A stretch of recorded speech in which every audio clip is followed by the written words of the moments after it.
Good afternoon, everyone. I hope everyone had a great lunch. I would just like to remind everyone again, just to please be mindful of the meditation room and to keep your conversations outside, just a little bit quiet so everyone, we'll just avoid conversations around the meditation room because everyone here is trying to meditate and try to center themselves. And we have plenty of room around campus, and you're more than welcome to go on the porches of the condos or by the poolside and hold conversations. All right? And I'll hand it over to Brother Jingming for today's class.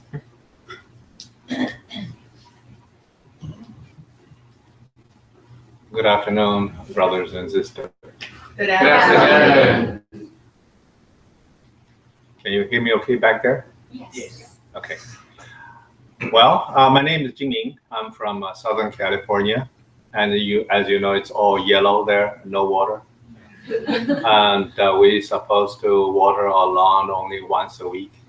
So my lawn is no longer green, it's all yellow. So it's so nice to be in a green country, you know. I feel refreshed and gave me more energy.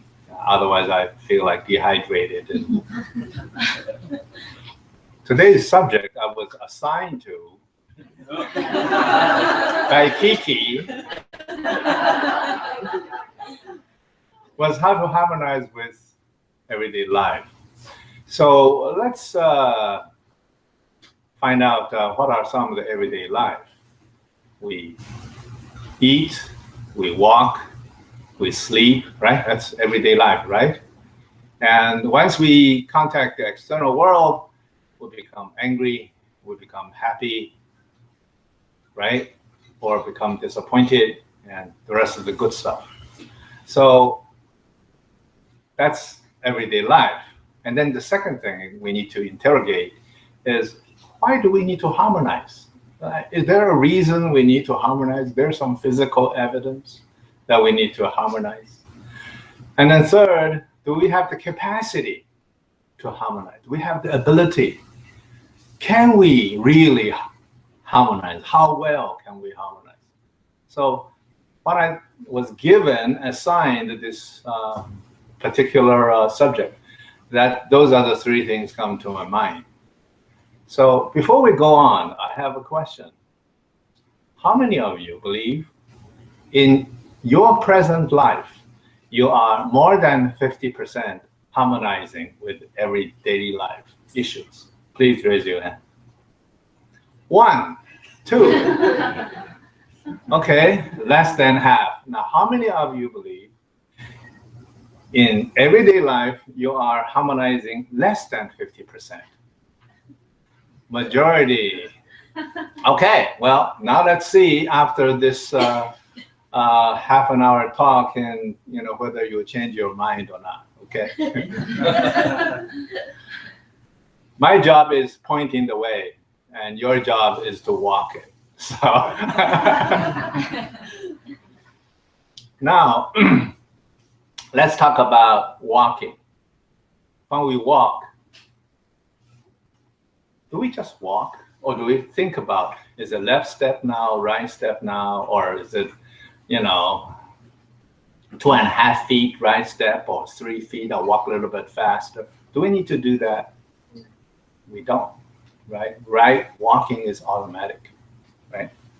So when we eat, do we analyze, oh, this is containing 50% acid, and there is some cholesterol, some sugar? Or do we just say, I like it, or I hate it, So eating is very natural, right?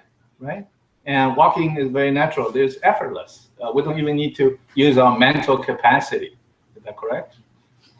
Now, sleep. The more we think we need to sleep, the less we're able to sleep, correct? Yeah, so in order to have a good sleep, all we have to do is just abandon all worries, concerns, and happiness, and joy, and no expectations, then we sleep quickly. So sleep is also a natural phenomenon. Isn't that correct? Yeah. So if you think about this, hey, do we have the capacity to naturally living with our daily requirements, walking, eating, sleeping? We don't. We have the capacity. We don't need to worry about it. Everything comes in harmoniously, effortlessly, automatically. Is that correct? No. So therefore, we have the natural capacity to do all these internal things. These are very individual things automatically. Now, I want to stop there and switch subject. Why do we need to harmonize? Now, let me give you some examples. In the desert, if you are a tree with lots of leaves, can you survive? No. No, of course not. Everybody knows that, right? You need to be a cactus. You need to conserve all your water in your stems, right? And if you live in a forest, if you have a tiny flower, you don't see the sun. And all the big trees cover up all the sun because they're taller, you're smaller. Can you survive? You can't survive. These are the natural phenomena. And I'd like to share with you another example, which is my most favorite example, is imagine you're a comet flying through Earth. 3 things will happen to you. Either you crash. That's so funny. Crash is normal.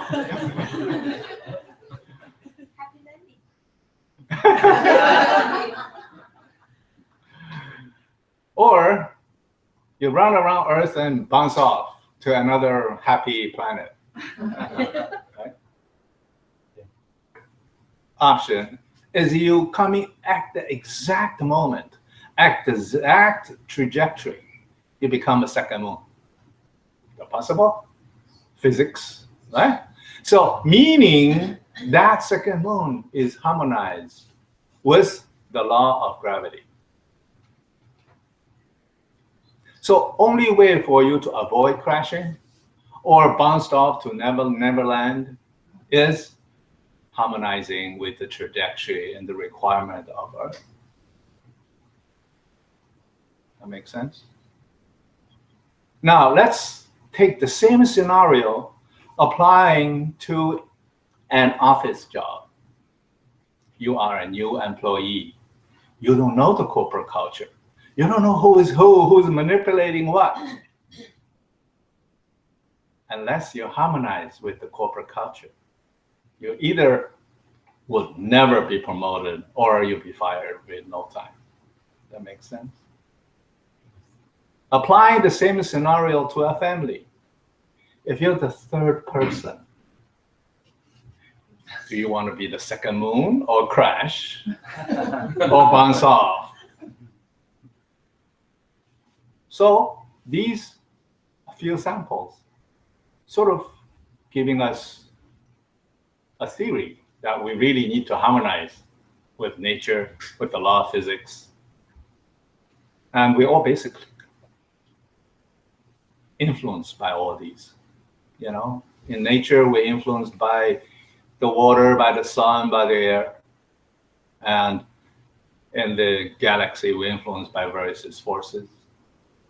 So therefore, harmonizing everything in our life becomes necessary. Otherwise, we either crash or bounce off. That makes sense?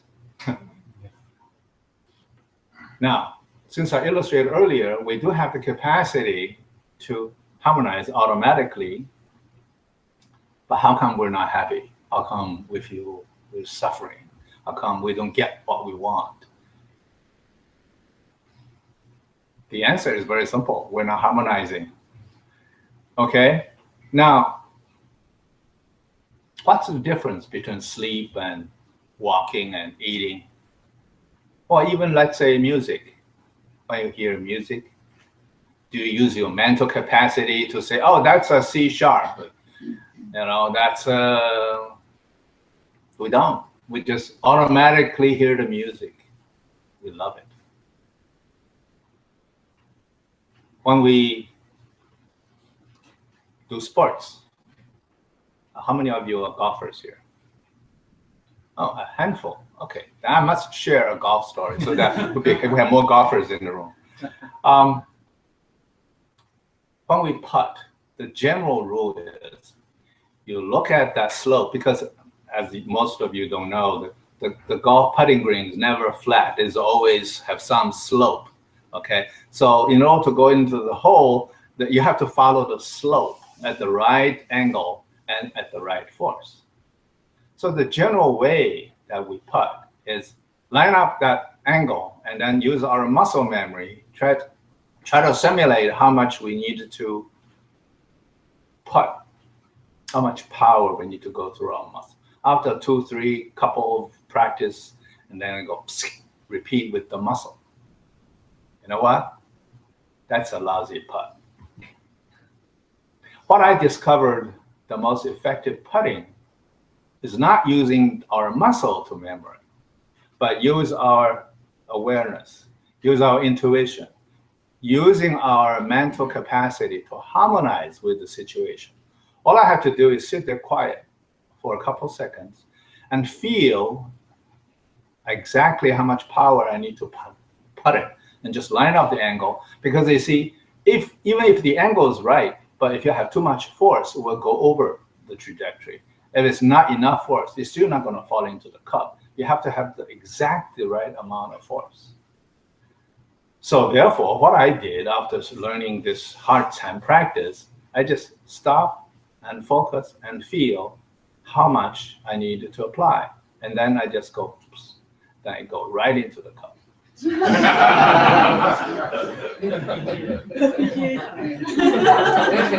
But I'm only good in putting. No PGA for me. Besides, I may be too old. You don't think so, huh? I am 71 this year. So I don't think PGA will take me. But I always enjoy.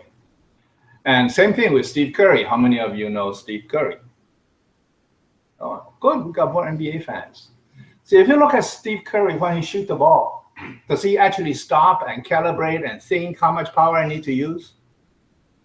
He's just stop dribbling and he just throw the ball just like that. Have you noticed that? Okay, so that is an automaton. That's automatic. So how many of you think we don't have the capacity to harmonize with every situation? When we eat a piece of candy, after it's come down our throat, what can we do about it? Nothing. Our body automatically would know this part go here, that part go there, and this part go here. Even a piece of, pink pig steak or barbecue, no, pulled pork. Yeah, even that, delicious. But after we swallow it, what can we do with it? Our body takes over. Same thing with sports, music, literature.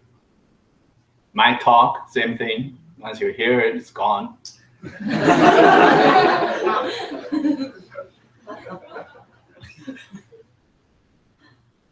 So the key, the reason that we feel frustrated and disappointed and mad or angry is because the external phenomenon affected us. Because we're not happy with the situation. We're not happy with the comment. We're not happy with that we're not getting what we want. And once we have that discrimination, we have that judgment, we have that influence, we're no longer harmonizing with the situation. So as long as we live, a lot of people say, go live in a temple where there's no interruption. Yeah, maybe that's easier, Just go live in a temple every day, just meditate and eat and sleep. That's all you do. And there's less influence. And then you maybe, live happier that way. But how many of us can do that? We have responsibilities in our lives. We have parents to take care of. We have kids to take care of. We have spouse, brothers and sisters. Isn't it our job to somehow take care of them? Then how do we take care of them? How do we take care of our responsibilities? How do we take care of all the situation that's uncontrollable?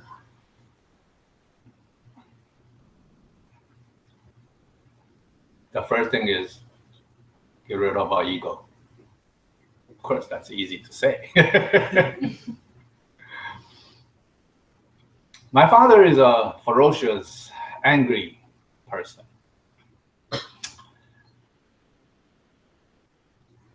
He made one statement one day, and let me try to figure out how to translate it. You probably know in China we have a lot of these bars, dance halls where there's hostess that entertain the business person. So he is always proud that in every single bar with hostess, he has flipped the table because he's so unhappy with their service.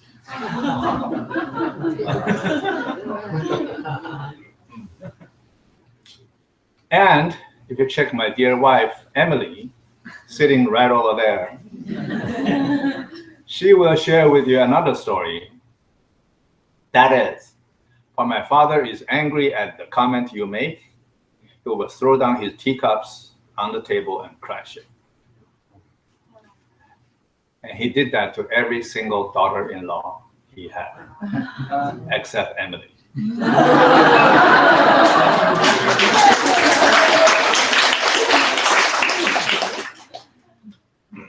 So how do I harmonize with a situation like this? Because I know if I say anything, he'll beat me to death, and he will. I just let him be. Just pay my tribute and respect and keep a distance from him. That's why people say, how come you have such a good temper? I said, no, it was trained by my father. But what I learned from this is very simple. I learned that angry does not get us anywhere. Anger does not get us things done because he has no friend. And every situation he got mad at become worse. So I watched for 15 years.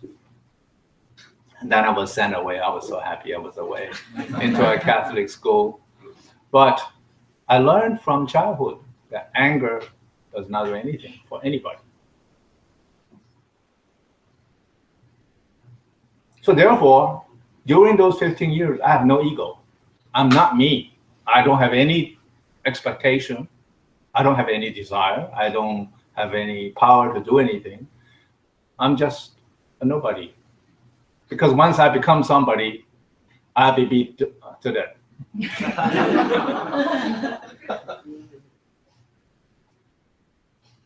Second case I want to share with you is that my dear Emily wife, many of them know her. She's been practicing with me for the last 15 years. She came from a military family. That tells you something, doesn't it? Very demanding, very efficient, very spotless. So, ever since I learned the concept of harmonizing through this hard time practice, she becomes my first target. Because my life is very simple. I'm retired for 10 years now, and my kids are up. 2 of them got either married or engaged, and 1 of them still looking. But I have only one responsibility, is make Emily happy. There's nobody else around, you know? And what I do is whatever she demands, I support. See, that's another egoless thing. You know, I throw away my master of the house reputation or the title or the crown, okay? No longer her husband, become her servant. And become her driver, her chauffeur, and bodyguard, and red cap, you know, whatever you can think of, whatever her needs are, I am it. There's no me. I'm nobody. And you know what happened? Because I have no fault. She could never pick on me. See? So when there's nothing she can pick on me, our relationship becomes smooth. How many of you, once I said that, the first thing come to your mind is, I wish my spouse treat me the same way? Please raise your hand.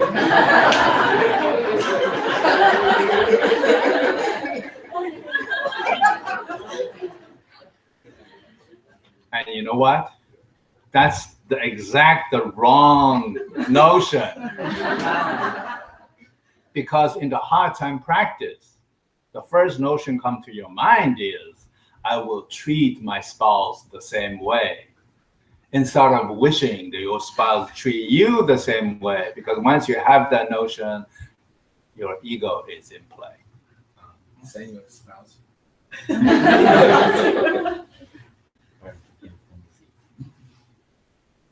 So the first example of no ego. Is that clear? Is that any questions? It's very simple, you know. Just don't make demands, no expectations, and focus on whatever the issue at hand and resolve it. Then you would have no worries, no, you know. But then there's some other issues. Once we get rid of the ego, in all of us have some kind of natural, inherited impulses that stop us from doing the right thing. As you know, I like science to back up Hard Chang. Prefrontal cortex, where is this frontal part? That is our decision making. Yeah? And it fires at 60 times per second. And then there is this big brain, outer brain. It has all our subconsciousness. And you know how many times it fires a second? 6 million times. So who wins? That's why a lot of times we made a promise, I'm going to take you to dinner. Okay? You know, I mean, I owe you one, you're, Emily, I love you, you're being such a good spouse, I take you to dinner. But then the subconscious started telling me, there's a Laker game going on tonight. Why can't I take her tomorrow? And or other some issues will influence me. So how many of you never change your mind? Please raise your hand. We all change our mind. We always do. It's because our subconscious is influencing us. That stops us from harmonizing. Now, how do we solve that? There's only one way, which is Meditation. Louder. Meditation. See, everybody knows the answer. So therefore, if you agree with what I have shared with you, meaning you already knew everything. Otherwise, you won't have no base to agree with me. If you agree, you nod your head with me, meaning you already know. It's already in you. Meaning you have a base to agree with me. We think the same way. So does that prove you have the capacity to harmonize automatically? Just meditate, no ego.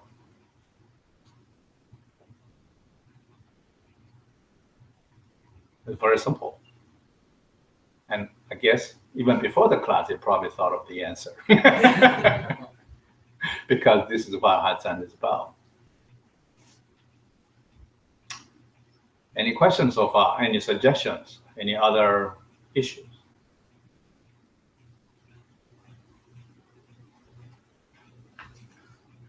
Okay, that's the end of my presentation. And I wish you a good afternoon. Thank you.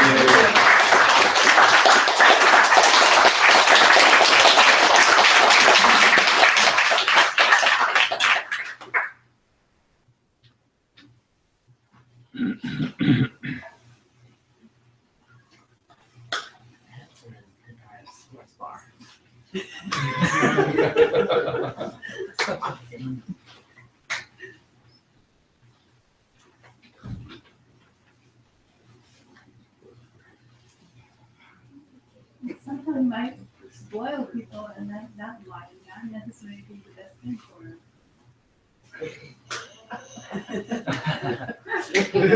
Yeah. There's one comment being made from the floor. Sometimes we spoil people. That may not be a good thing. And there's other comment. That's not fair. We're equal. I heard that a lot. These are what we call our perspectives. And each one is entitled to a perspective. But we should never attach to any perspective. Because we never know what will happen. Let me share with you another incident I had with my dear wife, Emily. As you know, I mean, she's the only person in my life these days. I have no other story to tell you.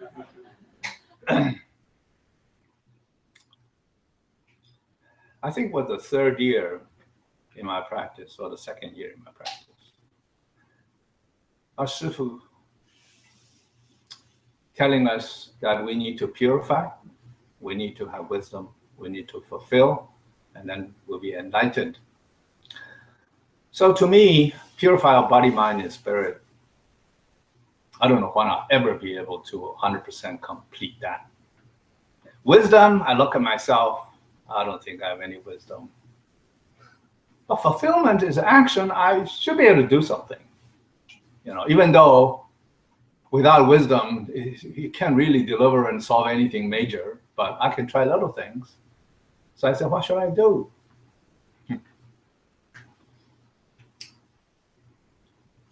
I said, maybe I should not complain about any food that Emily cooked. Whatever she cooked, I say, yeah, beautiful, delicious. Do you think that may spoil her? No.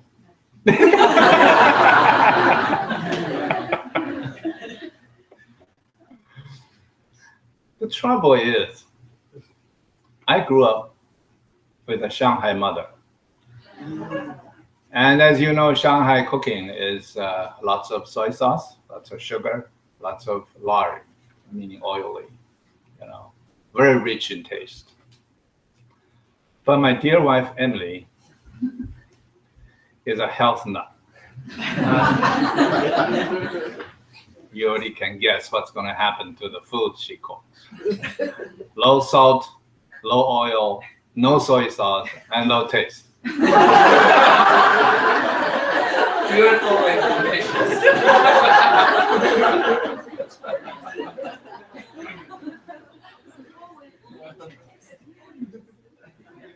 That's coming up. That's next. So once I made a decision, I didn't tell her. I just practiced on her. She, cooked, and I said, delicious. Boy, that was hard to swallow. It's really hard to swallow because it has no taste. And I grew up with this fancy, beautiful taste of sugar and soy sauce and oil. And it took me, I would say, probably close to a year and a half. Okay, for me to discover there's other taste I never tasted before. I can taste the sweetness in the vegetable now. Before, it's all covered with soy sauce and sugar and oil, as you can see. And I can taste the energy in the vegetables. I can feel the energy, the qi coming from the vegetables. And while the meat tastes more like death, like plastic, there's no energy. Okay. That's my benefit. But was she spoiled? No. Because she felt guilty that I continued to eating her cooking. She went to my mother and learned many Shanghainese dishes. Because I keep on praising her. You're such a good cook. You still cook so wonderfully.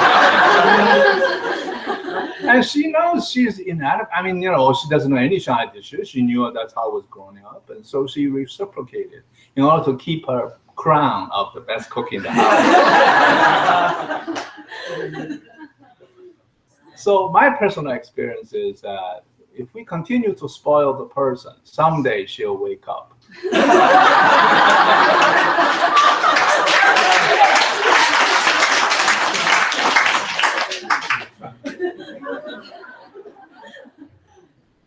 I add up one more sentence. As long as your partners meditate together with you, and Say your spouse. gather wisdom to realize that. True. She'd been meditating with me for 15 years together. And she was actually the one who brought me into a hard time. So That's it.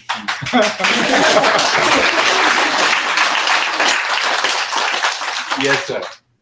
I don't know, I have a suggestion. I'd like to find out learn more from Emily how to harmonize with our everyday life, because I find that very effective. Would you like to get up here and say something?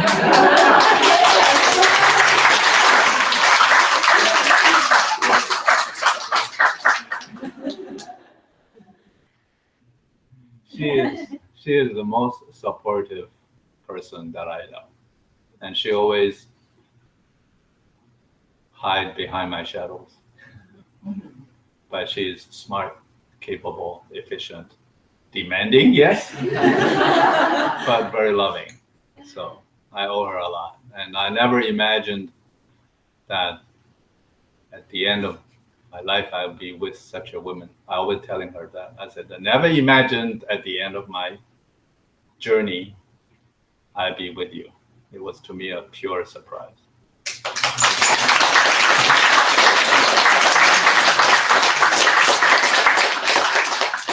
Thank you for all the applause. I really don't deserve it, but please practice harmonization with the person next to you, and do not expect anything in return. Once we resolve the expectation, once resolve all our subconscious influences, we'll be liberated from this everyday life. Okay, thank you again.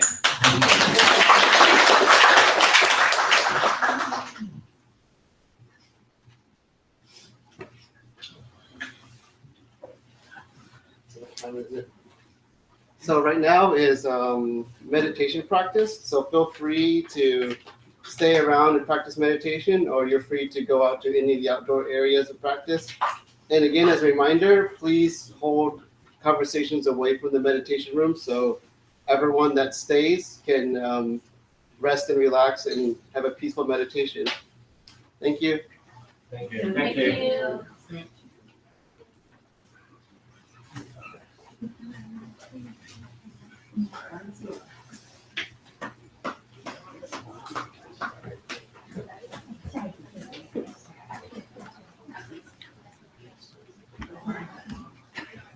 you.